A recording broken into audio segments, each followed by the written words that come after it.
বিদ্যমান রাষ্ট্রব্যবস্থার আমূল পরিবর্তন করে আল্লাহর তৌহিদ ভিত্তিক আধুনিক রাষ্ট্রব্যবস্থার প্রস্তাব নিয়ে রংপুরে গণমাধ্যম কর্মীদের সাথে মতবিনিময় সভা করেছে অরাজনৈতিক আন্দোলন হিজবুত তৌহিদ। আজ দুপুরে সংগঠনের জেলা শাখার উদ্যোগে রংপুর রিপোর্টার্স ক্লাবে এই মতবিনিময় সভার আয়োজন করা হয়। এতে রংপুরে কর্মরত বিভিন্ন প্রিন্ট ও ইলেকট্রনিক মিডিয়ার সাংবাদিকরা উপস্থিত ছিলেন।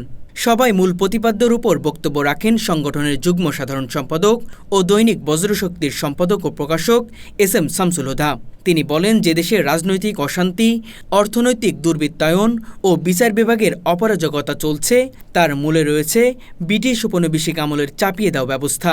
সাম্রাজ্যবাদীরা আমাদের শোষণের লক্ষ্যে এই ব্যবস্থার প্রবর্তন করেছিল। তাই এখনই সময় এসেছে আল্লাহর বিধান মোতাবেক রাষ্ট্র পরিচালনার। তবেই সমাজের সর্বস্তরে শান্তি প্রতিষ্ঠিত হবে।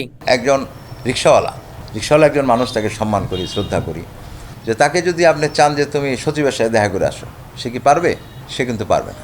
সেই সিস্টেমটা কিন্তু নাই। মানে সিস্টেমটা এইভাবে তৈরি করা হয়েছে। পশ্চিমা বিশ্ব এই সিস্টেমটা এইভাবে কেন করেছে? কারণ ওরা পৃথিবীটাকে শোষণ করে। আল্লাহ কি সিস্টেম দিলেন?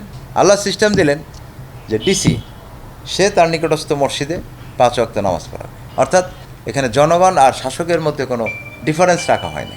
তো এরকম সিস্টেম যদি আমরা কায়েম করি, শান্তি না এসে উপায় আছে? অর্থাৎ এই পশ্চিমা বিশ্বের শোষণের যন্ত্র আমাদেরকে নিশ্চিহ্ন করে আল্লাহর দেওয়া, স্রষ্টার দেওয়া সেই সিস্টেম কায়েম করতে হবে, যার মাধ্যমে প্রতিটা মানুষ শান্তি পাবে। তিনি আরও জানান, এই লক্ষ্যেই দেশব্যাপী তাওহিদভিত্তিক আধুনিক রাষ্ট্র ব্যবস্থার প্রস্তাব নিয়ে নিরলসভাবে কাজ করছেন হিজবুত তৌহিদ। এই কাজে তিনি গণমাধ্যম কর্মীদের সার্বিক সহযোগিতা কামনা করেন। মতবিনিময় সভায় উপস্থিত সাংবাদিকরা সংগঠনের প্রস্তাবিত রাষ্ট্রব্যবস্থা নিয়ে সুচিন্তিত মতামত তুলে ধরেন।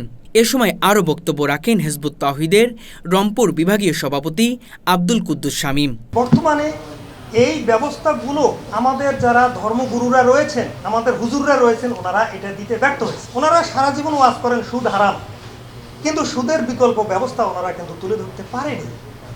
সুদের বিকল্প ব্যবস্থা না দিলে জাতি কোথায় যাবে? আমাদের এই ব্যাংকিং সিস্টেম কি হবে প্রশ্ন করবে। ওনারা কোনো ব্যবস্থা দিচ্ছে না, বলে কি সুদ হারাম, সুদ হারাম। আরে সুদ হারামটা হালাল কোনটা, সেটার একটা রূপরেখা আমরা এখানে তুলে ধরেছি। নারীদের নীতি কি হবে আমরা তুলে ধরেছি। শিক্ষা ব্যবস্থা কি হবে আমরা তুলে ধরেছি। আমরা চাই তাওহীদ ভিত্তিক জীবন দর্শনে আমার এই রাষ্ট্র, আমার এই বিশ্ব গড়ে উঠুক। একটি সুখী সমৃদ্ধশালী সমাজ বিনির্মাণে আমরা যেন ভূমিকা রাখতে পারি, সবাই যেন এগিয়ে আসে। এই সিস্টেম পরিবর্তনের জন্য আমাদের একার পক্ষে সম্ভব না।